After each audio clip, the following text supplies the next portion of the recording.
দেখুন, আমাদের পঞ্চায়েত বলুন, পৌরসভা বলুন, আমার ব্লক সভাপতি, আমার টাউন সভাপতি, আমার নির্বাচিত প্রতিনিধিরা সকলে মিলে, শাখা সংগঠনের আমাদের ছাত্র, যুব, মহিলা সকলে মিলে যখন আমরা মানুষের কাছে মুখ্যমন্ত্রী মমতা বন্দ্যোপাধ্যায়ের একজন প্রার্থী হিসাবে আশীর্বাদ নিতে যাচ্ছি, দোয়া নিতে যাচ্ছি, স্নেহ ভালোবাসা নিতে যাচ্ছি, খুব স্বাভাবিকভাবেই মানুষ রাস্তায় নেমে এসে আমাদেরকে একদম বৃদ্ধা মানুষ থেকে শুরু করে আজকের ছাত্র যুবরা পর্যন্ত আমাদের সাথে এসে দেখা করে তাদের শুভেচ্ছা, তাদের সমর্থন তারা বলছেন।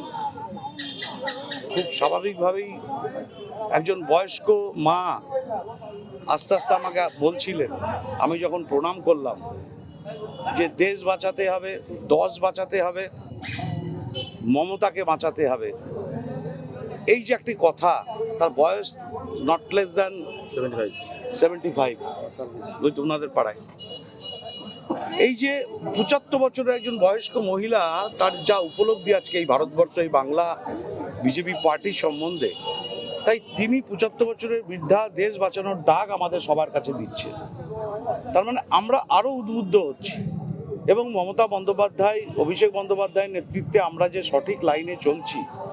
এই 75 বছরের একজন বয়স্কা বৃদ্ধা আমার মা এই কথা আমাদেরকে বলছেন যখন তাকে প্রণাম করে আশীর্বাদ চাইছে। তাই আমরা মনে করি এই আশীর্বাদ নিয়ে, দোয়া নিয়ে, স্নেহ ভালোবাসা নিয়ে আমাদের সকলের, আমার প্রাক্তন বিধায়কও আছে, আমার চেয়ারম্যানও আছে, ভাইস চেয়ারম্যান, কাউন্সিলর, আমাদের সব নির্বাচিত প্রতিনিধিরা, পঞ্চায়েত সমিতি, স্বাভাবিকভাবেই যে আমরা আরও উৎসাহিত বোধ করছি। আমাদের লক্ষ্য একটাই, ধর্মনিরপেক্ষতার পক্ষে, সংহতির পক্ষে, সৌভ্রাতৃত্বের পক্ষে আমরা এগিয়ে যাব।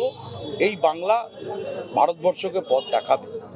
এর সাথে বাংলা বিরোধী, বাঙালি বিরোধী সেই বিজেপি পার্টি, ভারতবর্ষের যারা জমিদাররা, যারা তাদেরকে পরাস্তের মধ্য দিয়ে আগামী দিন শুধু 2026 নয়, আমাদের লক্ষ্য 2029, সেই ভারতবর্ষ, যে ভারতবর্ষ ইউনিটি ইন ডাইভার্সিটির পক্ষে, যা ভারতবর্ষের সংবিধান মান্যতা দিয়েছে, যা ভারতবর্ষের আত্মা, বহুত্বের মধ্যে ঐক্য, বিবিধের মধ্যে মিলন, এই লক্ষ্যে কিন্তু আমরা কাজ করে যাব, শান্তির সাথে, সম্প্রীতির সাথে, সমৃদ্ধির সাথে।